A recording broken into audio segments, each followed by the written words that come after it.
স্বাগতম জনাইছো এই মুহূৰ্তলৈ ষ্টুডিঅ'ত মস্মিতা গোস্বামী ধুবুৰী কুকুৰাঝাৰ সীমান্তৰ নিউ পানবাৰীৰ শোকাবহ পথ দুৰ্ঘটনা সংঘটিত হৈছে যাত্ৰীবাহী বাছ আৰু ট্ৰেক্টৰৰ মুখামুখি সংঘৰ্ষত দুজন থিতাতে নিহত ট্ৰেক্টৰ চালকজন হৈছে আবুল হুছেইন আৰু শ্ৰমিক গিয়াছুদ্দিন আহমেদ আহত আন কেইজনক স্থানীয় চিকিৎসালয়ত ভৰ্তি কৰা হৈছে যাত্ৰীবাহী বাছখন ধুবুৰীৰ পৰা গোৱালপাৰা অভিমুখে গৈ থকা অৱস্থাত 17 নম্বৰ ৰাষ্ট্ৰীয় ঘাইপথত সংঘটিত হৈছে দুৰ্ঘটনা পুনৰ জনাইছো যে ধুবুৰী কুকুৰাঝাৰ সীমান্তৰ নিউ পানবাৰীৰ শোকাবহ পথ দুৰ্ঘটনা যাত্ৰীবাহী বাছ আৰু ট্ৰেক্টৰৰ মুখামুখি সংঘৰ্ষত দুজন থিতাতে নিহত ট্ৰেক্টৰ চালক আবুল হুছেইন আৰু শ্ৰমিক গিয়াছুদ্দিন আহমেদ আহত আন কেইজনক স্থানীয় চিকিৎসালয়ত ভৰ্তি কৰা হৈছে যাত্ৰীবাহী বাছখন ধুবুৰীৰ পৰা গোৱালপাৰা অভিমুখে গৈ থকা অৱস্থাত 17 নম্বৰ ৰাষ্ট্ৰীয় ঘাইপথত সংঘটিত হৈছে এই দুৰ্ঘটনাত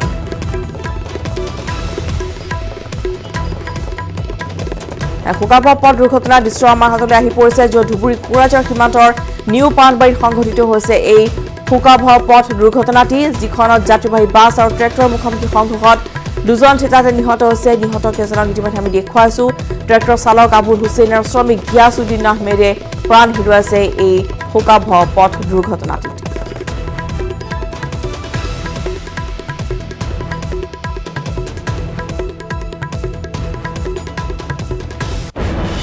আৰু ইফালে শিলচৰ কাণ্ডক লৈ প্ৰতিক্ৰিয়া ব্যক্ত কৰিছে মন্ত্ৰী হিমন্ত বিশ্ব শৰ্মাই ঘটনাৰ সন্দৰ্ভত ইতিমধ্যে গোচৰ পঞ্জীয়ন হৈছে শীঘ্ৰে দোষীক উচিত শাস্তি দিয়া হ'ব ৰহাত শনিবাৰে ঐতিহাসিক বীৰ ৰজা জুঙাল বলহুৰ আবক্ষ মূৰ্তি উন্মোচন কৰি এই মন্তব্য মন্ত্ৰীগৰাকীৰ ইতিহাস প্ৰসিদ্ধ তিৱা বীৰজনাৰ স্মৃতি বিজড়িত ৰহাৰ জুঙাল বলহুগড়ত 27 ফুট উচ্চতাৰ এই প্ৰতিমূৰ্তি উন্মোচন কৰা হয় এই প্ৰতিমূৰ্তিৰ জৰিয়তে তিৱা বীৰজনাৰ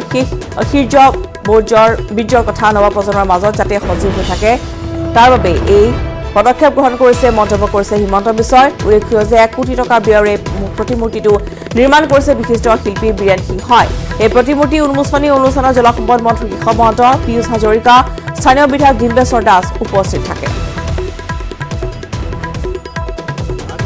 এতিয়া এফআইআৰ ৰেজিষ্টাৰ্ড হৈছে আৰু সেইটো বিষয়ে আগবাঢ়ি যাব যোনটো পাকিস্তান জিন্দাবাদ তেওঁ কৈছে যে নাই কোৱা তেওঁ ক'লে হ'ব নেকি আমাৰ কাণবিলাকত কিবা ভেড়া লগোৱা আছে নেকি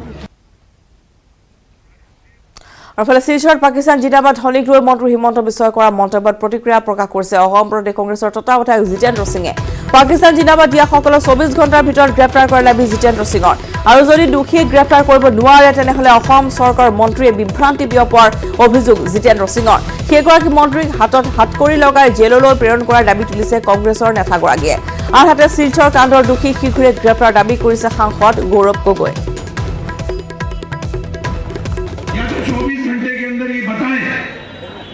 कि हमारे देश के अंदर पाकिस्तान जिंदाबाद के नारे कैसे लग सकते हैं और अगर नहीं बता सकते और अफवाह फैला रहे हैं चुनाव को पोलराइज कर रहे हैं तो उस मंत्री के हाथ में हथकड़ी डाल के उसको जेल में डालिए मंत्री को जेल में डालने की जरूरत है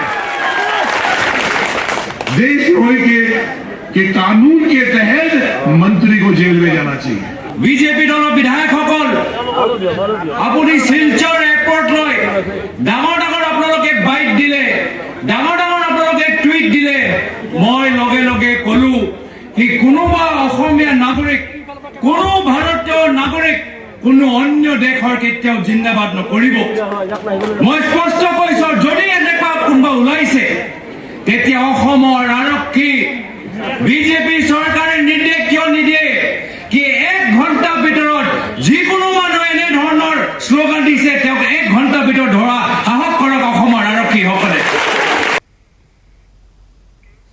ৰাজ্যৰ অত্যাৱশ্যকীয় সামগ্ৰী আকাশলংঘী মূল্য বিশেষকৈ শাক-পাচলিৰ মূল্য বৃদ্ধি এতিয়া কুঙা কৰিছে সৰ্বসাধাৰণক মূল্য বৃদ্ধিৰ ৰোধৰ বাবে যোগান বিভাগ তথা চৰকাৰে ইখনৰ পিছত সিখন বৈঠক পাতি ৰোধ কৰাৰ চেষ্টা কৰিছে যদিও এতিয়া সুফল পোৱা নাই সাধাৰণ জনতাই আজিও চৰকাৰে নিৰ্ধাৰণ কৰি দিয়া দামত জনতাই পোৱা নাই পিঁয়াজ প্ৰতি কেজি পিঁয়াজত 56 পৰা 57 টকা নিৰ্ধাৰণ কৰিছিল যদিও আজিও 70-80 টকাতে ক্ৰয় কৰিবলগীয়া হৈছে পিঁয়াজ আনহাতে আলুৰ চৰা দামে মাধমাৰ সোধাইছে জনতাক মূল্য বৃদ্ধি ৰোধ কৰিব নোৱাৰা যোগান বিভাগ চৰকাৰৰ ব্যৰ্থতাৰ বাবে ৰাজ্যত অব্যাহত আছে প্ৰতিবাদী কাৰ্যসূচী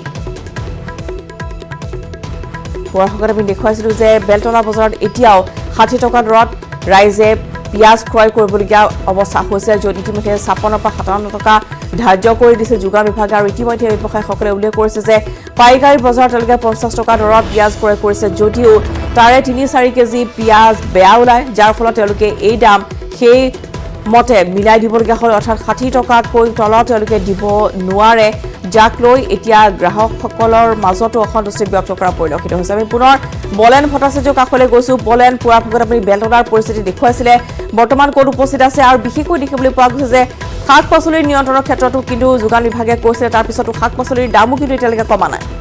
বলেন।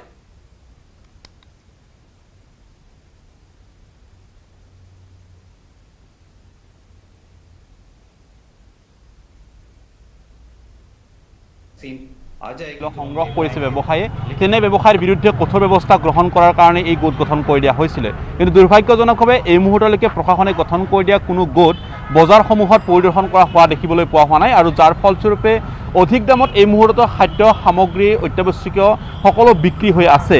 আৰু তাৰ গইনালৈ দেখিব পোৱা গৈছে যে আচলতে বজাৰসমূহত যি ধৰণৰ এটা পৰিৱেশ হ'ব লাগিছিলে, যি ধৰণৰ অতি দামসমূহৰ নিয়ন্ত্ৰণৰ ক্ষেত্ৰত ব্যৱস্থা ল'ব লাগিছিলে, সেই সময়ত কিন্তু হোৱা নাই, আৰু যাৰ কাৰণে এই মুহূৰ্তত ভুক্তভোগী হৈছে গ্ৰাহকসকল। এটা অকণমান আমি যদি কথালৈ চেষ্টা কৰোঁ, শেহতীয়াকৈ মূল্য বৃদ্ধি আৰু বজাৰখন নিয়ন্ত্ৰণৰ কাৰণে চৰকাৰে গঠন কৰিছিলে টীম, কিন্তু এই মুহূৰ্তলৈকে বজাৰত পৰিদৰ্শন কৰা নাই কোনো টীমে, আৰু যাৰ কাৰণে আলু আজিৰ তাৰিখতো 65 পৰা 70 টকা পৰ্যন্ত বিক্ৰী আছে। আলু একেই, পিঁয়াজৰ ক্ষেত্ৰতো একেই বজাৰ এখন। বহুত দাম হৈছে, বস্তু কিনিবই নোৱাৰি। আলুৰটো 80 টকা 70 টকা তেনেকুৱা হৈছে, আৰু কিবা কিনিব ল'লে ইমান দাম বস্তুৰ ভাবিব নোৱাৰি, চাই পেলাই এৰি থৈ আহিছোঁ আমি, তেনেকুৱা ধৰণৰ হৈছে। আপোনাৰ জাতিলাও যেনেকুৱা, এটা সৰু জাতিলাও 50 টকা কৰে, তেনেকুৱা ধৰণৰ হৈ আছে বস্তুবিলাক। এতিয়া কেনেকৈ খাব নাজানো মানুহে, তেনেকুৱা হৈ আছে। মানে খাদ্যৰ তালিকাখন মানুহৰ যিখন স্বাভাৱিক তালিকা আছিল, সেই তালিকা সলনি হ'ব লাগিব, আৰু বজাৰলৈ আহিলে এতিয়া বস্তু পাচলি চাই যাব লাগিব, হয়, পাচলি চাই যাব লাগিব, ঘূৰি যাব লাগিব, মানুহে কিন্তু কিনিব নোৱাৰে, এতিয়া এনেকুৱা দাম বাঢ়িছে। চৰকাৰখনৰ আচলতে কি কয়, কাৰণ এখনৰ পিছত আনখন বৈঠকত তেখেতসকলে মিলিত হৈছে, জনসাধাৰণৰ আশ্বাস দিছে নিয়ন্ত্ৰণ হ'ব, তাৰপিছতো কিন্তু একো নাই। কি কৰে চৰকাৰৰ পূৰা জগৰীয়া বস্তুৰ ইমান, আমাৰ যোগান মন্ত্ৰীয়ে চাব লাগে এইবিলাক বস্তু কিয় দাম বাঢ়িছে, সেইটো হস্তক্ষেপ কৰিব লাগে, মূল কথা সেইটোৱেই। নিশ্চিতভাৱে, আৰু চৰকাৰখনে হয়তো বা বিভাগীয় কৰ্তৃপক্ষৰ যি ধৰণৰ উদাসীনতা আৰু তাৰ সুযোগ গ্ৰহণ কৰিছে। দাদা, পিঁয়াজ লৈছিল নেকি? পিঁয়াজ দাম সুধিছিলে? পিঁয়াজৰ দাম উঠা নাই, আলু ল'লোঁ মই। আলু কিমান কিলো? 50 টকা। চৰকাৰখনে দাম মূল্য নিয়ন্ত্ৰণৰ কাৰণে কিবা ব্যৱস্থা গ্ৰহণ কৰা বুলি অৱগত হয়নে? মিটিঙত বহিছে, টিভিতো শুনি আছোঁ, টাস্ক ফ'ৰ্চ গঠন কৰিছে, কিন্তু দামটো আহি আজি একেই পালোঁ। ফুলকবি কয় 80 টকা, বন্ধাকবি কয় 60 টকা, আলু ল'লোঁ 50 টকা, পিঁয়াজৰ দাম উঠিলোঁ, পিঁয়াজৰ দাম হ'লে ইফালে 56 টকা লৈছে, এতিয়া কাষৰ এজনে লৈছে 56 টকা। এতিয়া দাম বিশেষ কমা নাই। কিহৰ কাৰণে আচলতে এই দাম মূল্য বৃদ্ধি অধিকভাৱে আচলতে কিয় হয়? ব্যৱসায়ীসকলে কয় যে দালাল চক্ৰ আছে, আৰু যাৰ কাৰণে এই বজাৰত অনিয়ন্ত্ৰিত হয়। যদি দালাল চক্ৰ আছে, তেতিয়াহ'লে চৰকাৰে ব্যৱস্থা ল'ব পাৰে। এইটো লোৱাটো দৰকাৰ, কাৰণ জনসাধাৰণৰ অলপ সকাহ দিয়াটোৱে চৰকাৰৰ কৰ্তব্য। সেইটো আমি সিহঁতক নিৰ্বাচন কৰিছোঁ, আমাৰ যিখিনি আছে গোটেইখিনি সুবিধা সিহঁতৰ দিয়াৰ কাৰণে, গতিকে সিহঁতক নিৰ্বাচন কৰি পঠাইছোঁ, সিহঁতৰ কামখিনি কৰিব লাগে হিচাপত। কিন্তু দেখিছোঁ আমাৰ যিখিনি পাইকাৰী আৰু যিটো খুচুৰা দামৰ বহুত পাৰ্থক্য, প্ৰায় ডাবুল ক'ব গ'লে, গতিকে সেইটো হ'ব নালাগে। আৰু যাৰ কাৰণে মাধমাৰ পৰিছে সৰ্বসাধাৰণ জনতাৰ ওচৰত। আপোনাৰ ওচৰলৈ আহিব চেষ্টা কৰিম। পিঁয়াজ ল'লে? পিঁয়াজ ল'লোঁ। কিমানকৈ ল'লে? 55। হয়, মানে প্ৰশাসনে যি ধৰণৰ দাম কৈছিলে, কিন্তু সেয়াই আচলতে যথেষ্ট হ'ব নোৱাৰে। প্ৰশাসনে কৈছে মূল উৎসত দাম বৃদ্ধি হৈছে, গতিকে দাম মূল্য অধিক হ'ব, তেখেতসকলে লৈছে। আচলতে 55 টকাটো যথেষ্ট আজিৰ তাৰিখত, কাৰণ প্ৰতিবিধ সামগ্ৰী যদি আপুনি আলু আৰু পিঁয়াজৰ কথা নকয়, বাকী সামগ্ৰীসমূহৰ চাই জাতিলাও এজনে ক'লে যে 65 টকাৰ দাম হৈছে, অৰ্থাৎ এনেকুৱা ধৰণৰ অনিয়ন্ত্ৰিত দাম। এইটো পিছত কোনে কবি, এই চবেই এনেকৈ লৈ আছে, কি কৰিম? নিশ্চয় পিছত দেখুৱাই থাকক। আমি পুনৰ আপোনাৰ কাষলৈ যাম, কিন্তু মহানগৰীৰ আন এখন বজাৰত এই মুহূৰ্তত আমাৰ সতীৰ্থ সাংবাদিক ভাস্কৰ আছে। ভাস্কৰ, আপোনাৰ কাষলৈ আহিছোঁ, আৰু ইতিমধ্যে বজাৰ ভেদে যিহেতু মূল্য বৰ্তমানো নিয়ন্ত্ৰণ হোৱা নাই, গতিকে আপুনি কোনখন বজাৰত আছে, তাত শাক পাচলিৰ কেনেধৰণৰ মূল্য পৰিলক্ষিত হৈছে? আমি আছোঁ উলুবাৰী বজাৰত। উলুবাৰী বজাৰত কিছু বেলতলা বজাৰটো কিছু ব্যতিক্ৰম, যিহেতু ইয়াত প্ৰশাসন, যিহেতু ইয়াত যোগান বিভাগৰ লোক আহিছে, যোগান বিভাগ আহি তেওঁলোকে ইয়াত যিসমূহ দৰ সেই দাম নিৰ্ধাৰণ কৰি দিছে, আৰু ব্যৱসায়ীসকলক সকিয়নি দি দিছে যে যদি তেওঁলোকে নিৰ্ধাৰিত দামত গৈ, অৰ্থাৎ যিসমূহ কেঁচা চব্জি থাকিব, সেই কেঁচা চব্জিসমূহ তেওঁলোকে 5 টকা লাভত বিক্ৰী কৰিব লাগিব, অন্যথা তেওঁলোকৰ যি অনুজ্ঞাপত্ৰ থাকে সেই অনুজ্ঞাপত্ৰ বাতিল কৰা হ'ব। লগতে পিঁয়াজৰ ক্ষেত্ৰত যিহেতু 57 পৰা 56 টকা যিহেতু দৰটো নিৰ্ধাৰণ কৰি দি আছে, গতিকে সেই ক্ষেত্ৰত তেওঁলোকে সেই দৰতে বিক্ৰী কৰিব লাগিব, অন্যথা তেওঁলোকৰ বিৰুদ্ধে বিহিত ব্যৱস্থা গ্ৰহণ কৰিব। মই ব্যৱসায়ী আছে, প্ৰথমে ব্যৱসায়ীসকলৰ কাষলৈ যাম, তেওঁলোকক আমি জানিবলৈ চেষ্টা কৰিম। যিহেতু প্ৰথমে পিঁয়াজৰ প্ৰসংগতে আহোঁ, পিঁয়াজ কেইটকা দৰত এতিয়া বিক্ৰী কৰি আছে? পিঁয়াজ বৰ্তমান 60 পৰা 55 বেছি আছে, আলু 45 পৰা 50। মানে যিটো পিঁয়াজটো আপোনাৰ চৰকাৰী দৰতে বিক্ৰী কৰি আছে, চৰকাৰী ৰেট এতিয়া হোলচেল আছে 50 আৰু ৰিটেইলত আছে আপোনাৰ 55 টকা। কেঁচা সামগ্ৰীৰ ক্ষেত্ৰত আপুনি এটা কথা হৈছে, কেঁচা সামগ্ৰীৰ ক্ষেত্ৰত কিবা যোগান বিভাগৰ ফালৰ পৰা কিবা আপোনালোকক সিদ্ধান্ত দিছে? যোগান বিভাগতো আজি ৰাতিপুৱা যোগান বিভাগৰ মানুহবিলাক আহিছিলে, আহি কৈ গৈছিল বস্তুবিলাক নিমিলে, হাতত যিখন লিষ্ট আছে লিষ্ট মতে আমি পোৱা নাই হোলচেলত। প্ৰতিবিধ কেঁচা সামগ্ৰী কিমান টকাকৈ লাভ হ'ব দিছে? পাৰ কেজি 5 টকাকৈ লাভ কৰিব দিছে যোগান মন্ত্ৰী। সেই নল'লে কিবা মানে ব্যৱস্থা গ্ৰহণ কৰে? ব্যৱস্থা গ্ৰহণ মানে কৈছে লাইচেঞ্চ কেঞ্চেল কৰাই দিম, সেইটো কৈছে। কিন্তু তেওঁলোকে যিটো নিৰ্ধাৰণ কৰিছে দাম, সেই দামৰ মতে আপোনালোকে বিক্ৰী কৰিলে নিশ্চয় লোকচানৰ সন্মুখীন, প্ৰফিটত নাহে। প্ৰফিটত নাথাকে, লোকচান থাকিব। তেওঁলোকে কিমান টকা দৰ দিছে আপোনালোকক? বেলেগ একো কোৱা নাই, খালি কৈছে যে পাৰ কেজি 5 টকাকৈ বেনিফিট কৰিম। মই কৈছোঁ যে পাৰ কেজি 5 টকাত আমি হেৰি কৰিব নোৱাৰোঁ, যিটো আমাৰ কেৰিং খৰচা আছে আৰু বহুত নষ্ট হৈ যায়, সেইটো কাৰণে আমাৰ লছ সন্মুখীন হ'ব লাগে কাৰণে নোৱাৰোঁ বুলি কৈছোঁ। আৰু এইটোও কৈছোঁ যে হোলচেলত যাক ৰেট ঠিক কৰক, আমি সেই হিচাপত ৰেট ঠিক কৰি দিম, হোলচেলত যাব কৈছোঁ। মানে আচলতে হোলচেলতে এই দামটো হেৰি হয়, তাতে হোলচেলত বহুত ডিফাৰেঞ্চ। তাত যোগান বিভাগে নাযায় নেকি, তাত নাচায় নেকি? মই তেখেতলোকৰ মানুহবিলাকক কৈছোঁ আজি ৰাতিপুৱা, মই কৈছোঁ হোলচেলত আহিব, তাতে ৰেটটো ঠিক কৰিব, তাৰপিছত আমাক ঠিক কৰিব, মই কৈছোঁ এই কথা। ধন্যবাদ থাকিল। মই অনুৰোধ কৰিছোঁ, বিজেপি অঞ্চল আছে, অঞ্চলত অনুৰোধ কৰিছোঁ সেই পৰিৱেশটো হ'ব।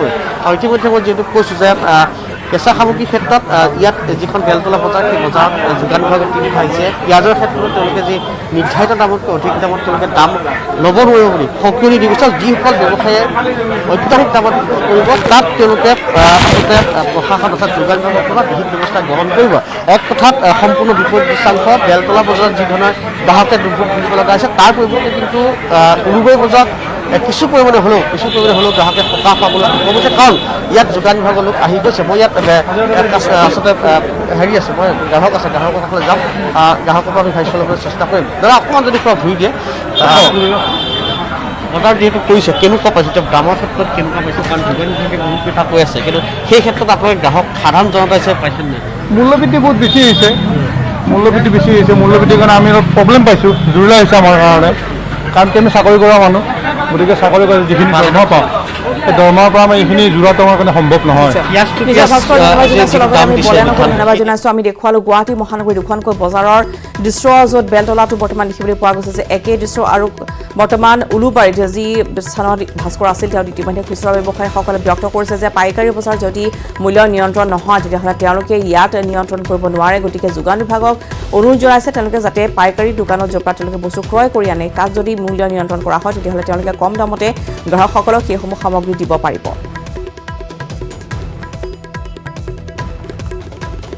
খবৰ দি যাম, এই মুহূৰ্তত লৈছোঁ এটি বিৰতি।